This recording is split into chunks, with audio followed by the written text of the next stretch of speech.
안녕하세요. 동아시아사 교사 유선재입니다. 자, 여러분, 바로 이제 이번 주가 시험이에요. 다음 주죠, 정확히. 다음 주가 시험이고, 화이팅 합시다. 시험 기간에 스트레스 많이 받을 텐데, 여러분 좀 시험 기간에 조금 부담 덜어주고자, 그리고 모두 평등하게, 모든 반들한테 평등하게 정보가 제공되고자 이 영상 찍고 있는 거고요.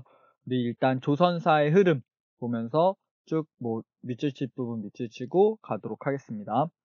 우리 이번 2학기 기말고사는 말 그대로 근현대사, 동아시아사의 근현대사를 배우고 있고, 조선의 근대사의 문을 여는 사람은 바로 흥선대원군이라고 했어요.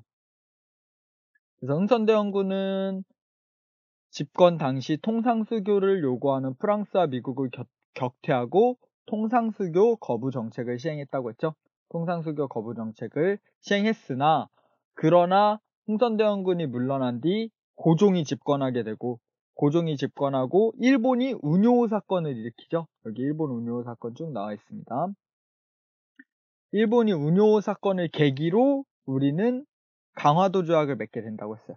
강화도 조약의 내용은 여기에 나와 있습니다.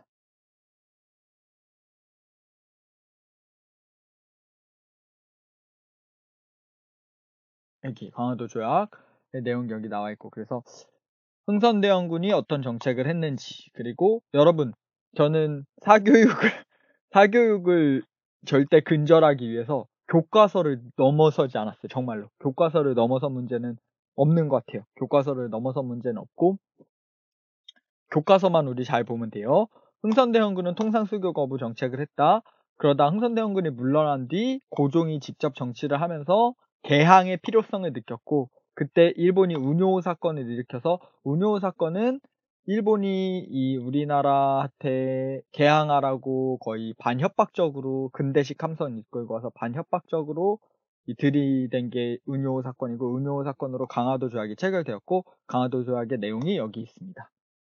자, 여러분 흐름을 기억해야 돼요. 흥선대원군, 그 다음에 고종, 강화도 조약, 그렇게 흘러갑니다. 다음에 이제 개항을 했어요. 개항을 하면서 개화정책을 실시하는데, 개화정책을 실시하는 데 있어서 우리 조선에서도 서구문물을 도입하여 근대화를 이루려고 하였다.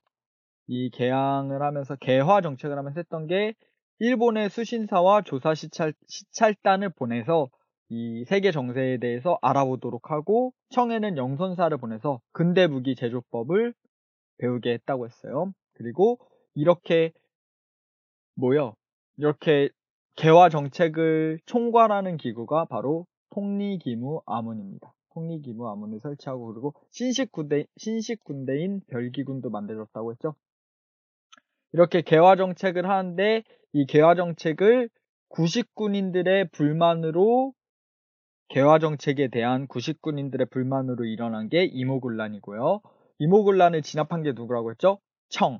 청이 진압하게 되면서 우리나라에는 청의 내정 간섭이 심화됐고, 청의 내정 간섭이 심화되자 이 급진기아파 세력, 청나라와 친청파가 온건기아파고 친일파가 급진기아파인데, 지금 청이 우리나라 이모군란을 진압하면서 청이 이래라 저래라 하니까 이러라 저래라 하고 온건기아파가 집권하게 되니까, 급진기아파가 이제 빠르게 개혁하고 청나라의 손에서 벗어나고 자주적인 개혁을 하려고 일으킨 게 갑신정변이죠. 갑신정변은 그러나 실패하게 됩니다. 갑신정변 실패하고 이렇게 우리나라 개화 정책이 있었고, 개화 정책에 반대로 이모군란 있었고, 이모군란 일으킨 다음에 청의 내정 간섭이 심해지고 친청파인 온건기아파가 득세하자 그의 반대 세력인 급진기아파가 난을 일으킨 게 갑신정변입니다.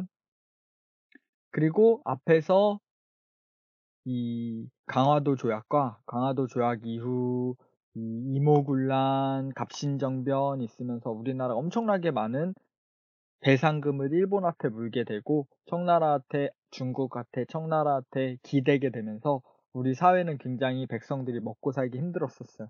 그래서 먹고 살기 힘듦이 터져 나온 게 동학농민운동이고, 동학농민운동에서는 정치와 사회의 개혁, 즉 반봉건, 봉건적인 그런 걸 무너뜨리고 전근대적인 모습을 무너뜨리고 외세척결, 일본을 보내버리자, 반외세, 일본을 무너뜨리자 그런 외세척결 운동을 했습니다. 하지만 동학농민운동이 일본군의 개입으로 실패하였고 동학농민운동이 청일전쟁의 원인이 되었다고 했어요. 그래서 동학농민운동 때 청나라 군대, 일본군 군대 다 우리나라에 들어와서 일본군이 우리나라에 들어와서 우리나라 경복궁을 둘러싸자 각각 나라한테 세계 여러 나라한테 문매를 맞았다고 했죠. 왜 너네 남의 나라 궁궐 둘러싸고 있니? 일본한테 그러자 일본이 우리 얘네 개혁시켜 주려고 해 해서 일본 정부의 지원으로 정권을 잡은 계아파를 이용해서 갑오개혁을 실시합니다. 이 우리나라 문학도 그렇고 전근대, 근대 이렇게 나누는 그런 기점이 되는 게 이 갑오개혁이죠. 갑오개혁. 갑오개혁 이전과 갑오개혁 이후로 나누는데 갑오개혁 때 했던 일이 왕실과 정부의 분리. 이건 동그라미 할게요. 여러분 막 문제 모의고사 문제 풀고 셀파 무슨 셀파나 우공비 그런 동아시아사 문제집 EBS 사다 풀고 안 그래도 돼요. 교과서만 많이 봐도 돼요. 교과서만. 그리고 근대적 내각제 수립, 조세 제도의 합리화, 신분제 해체, 노비제 폐지 이런 일들을 갑오개혁에서 해냈습니다. 오케이. 하지만 일본 놈들이 명성황후를 죽이죠. 명성황후가 러시아 친러파가 되자 명성황후를 죽이는 만행을 저질렀는데 그게 바로 의미사변입니다. 지금 흐름을 쭉 봐야 돼요. 흐름을 정리하면서 갈까요? 흥선대원군 하고 흥선대원군의 업적이 뭐가 있는지 알아야 하고 흥선대원군 다음에 흥선대원군이 하야하고 고종이 등장하면서 강화도 조약을 맺죠. 강화도 조약의 원인, 그 다음에 강화도 조약의 내용 알아야 되고 강화도 조약 이후에 개화 정책을 하죠. 개화 정책이 어떤 것들이 있었는지 우리 책에 전부 다 표시했었습니다. 개화 정책의 반발로 일어난 게 이모군란. 이모군란을 청나라가 진압하면서 청의 간섭이 심해지자 발생한 게 갑신정변. 그리고 앞에서 쭉 강화도 조약, 이모군란, 갑신정변 전부 다 쭉 이렇게 이런 뭐라고 해야 되지? 강화도 조약을 통해 근대화 정책을 하기도 하고 이모군란과 갑신정변을 통해 다른 나라한테 배상금을 지불하면서 백성들이 살기 어려워지자 반외세와 반봉건을 외치면서 나타난 게 동학농민운동 이런 것들이 있었습니다. 이렇게 쭉 이 흐름을 알아야 되고 동학농민운동 때 일본의 군대가 우리나라에 들어와서 갑오개혁을 시키죠. 갑오개혁이 있었고 그다음에 갑오개혁을 하고 일본의 영향력이 우리나라에 너무 커지자 이제 친러파가 등장하죠. 그 친러파가 명성황후였고 그 명성황후를 죽인 게 의미사변입니다.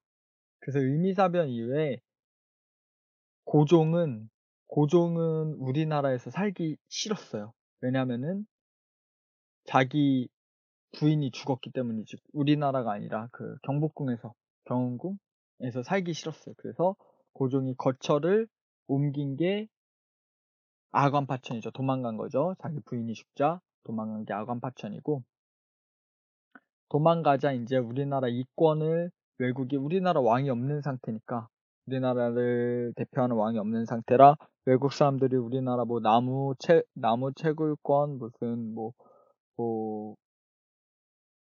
땅도 막 많이 빌려가고 우리나라 이권을 탁싹싹싹 털어가자 이 독립협회가 조직됐다고 했어요.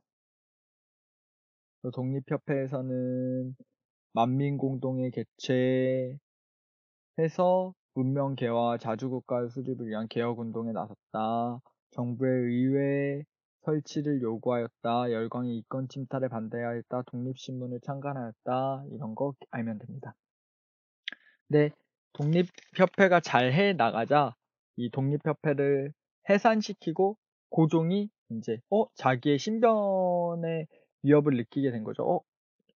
독립협회가 너무 잘하면 왕이 필요 없게 되는 거잖아요. 그래서 독립협회를 이제 해산시키고 자기가 다시 돌아온 다음에 황궁에서 대한제국 수립을 선포하고 대한제국 수립 선포하고 대한제국에서는 광무개혁을 추진하고 청과 대등한 입장에서 한청 통상조약을 체결하고 식산흥업정책 또 상공업 진흥, 인재를 양성하기 위한 근대학교 수립 이런 것들을 대한제국에서 했습니다.